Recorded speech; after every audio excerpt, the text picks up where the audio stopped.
আর আজকে যে বৈঠক হয় নেতাজি ইন্ডোরে, সেই বৈঠক থেকে মুখ্যমন্ত্রী মমতা বন্দ্যোপাধ্যায় প্রশ্ন তুললেন যে বাংলাদেশে অশান্তিতে বাংলাদেশের হাত থাকলে তার জন্য কে দায়ী? এর জন্য পুরোপুরি কেন্দ্রীয় সরকার দায়ী এমনই বলেছেন আজকে মুখ্যমন্ত্রী। বিজেপির প্ররোচনায় পা দেবেন না, বাচ্চাদের টাকা দিয়ে ইট ছুড়িয়েছে বিএসএফ। ঠিক কি বলেছেন মুখ্যমন্ত্রী, রাখবো আপনাদের সামনে। আপনি আমার অধিকার কেড়ে নিচ্ছেন, আপনি রাম রহিম সবারই অধিকার কাটছেন। এটা কি আপনার এখতিয়ারের মধ্যে পড়ে? পড়ে না। গায়ের জোর। আমি এখনো চ্যালেঞ্জ করে বলছি গভর্নমেন্ট অফ ইন্ডিয়া, আপনি why you are so harried? আপনি বাংলাদেশের পরিস্থিতি জানেন না? Bengal is the border of Bangladesh, Nepal, Bhutan, Sri Lanka.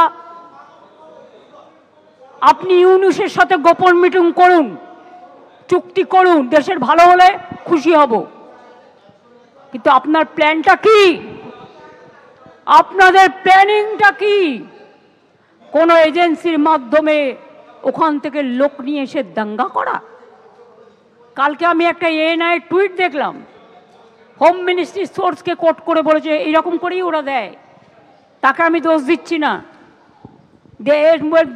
इसमें बांग्लादेश का हाथ है।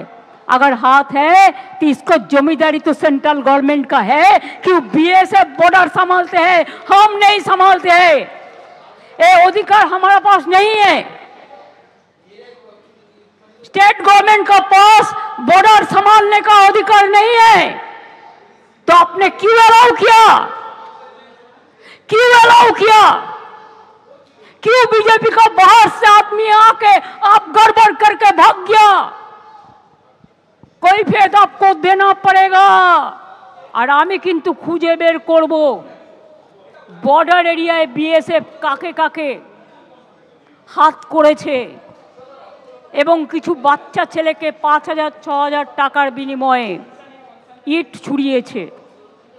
এটাও কিন্তু আমি খুঁজে বের করব এবং তদন্ত করব ভালো করে। তদন্ত আমাদের চলছে। आप चाहते हैं पोलराइजेशन करने के लिए, हिंदू और मुस्लिम में भागाभागी करने के लिए आप चाहते हैं क्या? आपका जुमला सरकार खाली कहे हम हिंदू का है, हिंदू का है और कोई धर्म का नहीं है। भाग मत करो, हिंदुस्तान को जोड़ो। हिंदुस्तान को एकता नहीं रहेगा तो देश टुकड़ा हो जाएगा। এই জন্যই তো এনআইএ চাই আমরা। মমিনপুর ইকবালপুরে এনআইএ হয়েছে, রিসড়া ডালখোলাতে এনআইএ হয়েছে, শিবপুরে এনআইএ হয়েছে। আমরা এখানে এনআইএ চাই। কালকে কোর্টে কেস আছে, রাজ্য সরকারের উকিলও বলুন যে আমরা এনআইএ চাই। উনার এই বক্তব্যের মধ্য দিয়ে তো প্রমাণ হচ্ছে যে it's a fit case for NIA.